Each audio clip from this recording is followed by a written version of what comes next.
ઉપલેટા નગરપાલિકામાં 17.5 કરોડની સરકારી ગ્રાન્ટની ફાળવણીને લઈને મોટો વિવાદ સર્જાયો.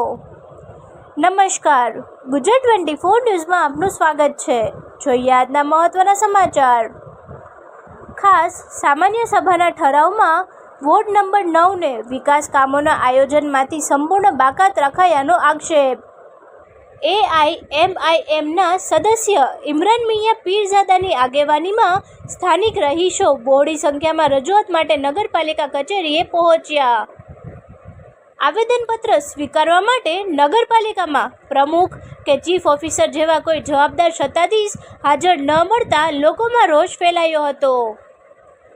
ગ્રાન્ટની પક્ષપાતી ફાળવણીને સમાનતા અધિકાર અને ભારતીય બંધારણનો ખુલ્લો ભંગ કરાયો હોવાના આક્ષેપો લગાવાયા છે. ગુજરાત નગરપાલિકા અધિનિયમની કલમ 258 હેઠળ વિવાદાસ્પદ ઠરાવ પર તાત્કાલિક સ્ટે મૂકી તેને રદ કરવાની ઉગ્ર માંગ કરવામાં આવી. વોર્ડ નંબર 9 સ્થાનિક રહીશો નગરપાલિકા સદસ્ય ઇમરાન મિયાં પીરઝાદા સાથે બહોળી સંખ્યામાં આવી ઉચ્ચ કક્ષાએ રજૂઆતો કરવા નગરપાલિકા કચેરી ખાતે પહોંચ્યા. જો તમામ વોર્ડમાં ન્યાયિક રીતે ગ્રાન્ટની ફાળવણી નહીં થાય તો ગુજરાત હાઈકોર્ટમાં જાહેર હિતની અરજી PIL કરવાની ચીમકી ઉચ્ચારવામાં આવી છે. રિપોર્ટર ભાવેશ ગોહિલ, ઉપલેટા. ફરી મળીશું નવા સમાચાર સાથે. ત્યાં સુધી જોતા રહો ગુજરાત 24 ન્યૂઝ. અમારી ચેનલને લાઇક, શેર, સબસ્ક્રાઇબ કરી સહકાર આપવા વિનંતી. મેડમ છે, હું સ્ટાર રેસીડેન્સી પાટણો રોડ ઉપર રહું છું અને વોર્ડ નંબર 9 માં રહું છું. અત્યારે અમારે ત્યાં ગટરોના ખાડાને ઉડી ગયા છે તો રોડ અમારે બનતો નથી, કારણ કે અમે 9 નંબરમાં અમે કઈ ભેરું ભરતા નથી કે અમારે સફાઈ વાળા આવતા નથી. અમે કઈ ઓરમન ખાતું કેમ અમારે વારે કરે છે? તમારી માંગ શું છે?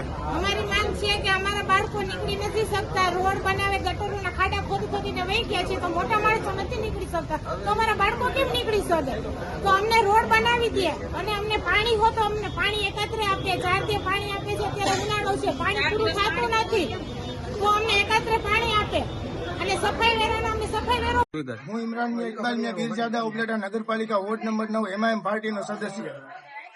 ઉપલેટા નગરપાલિકામાં જે જનરલ બોર્ડની મિટિંગમાં જે 17.5 કરોડની ગ્રાન્ટમાંથી વોર્ડ નંબર 9ને બાકાત કર્યો હતો તે બાબતે આજે વોર્ડ નંબર 9ના નાગરિકો 500 થી 600 લોકો નગરપાલિકાએ આવેદનપત્ર અને રજૂઆત કરવા માટે આવ્યા છે.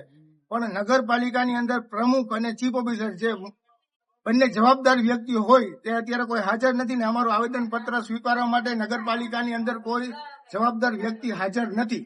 હવે આ 400 થી 500 લોકો આવ્યા છે જે રજૂઆત લઈને, તો અમારે આ રજૂઆતને અમારી પીડા કેને કહેવા જવી?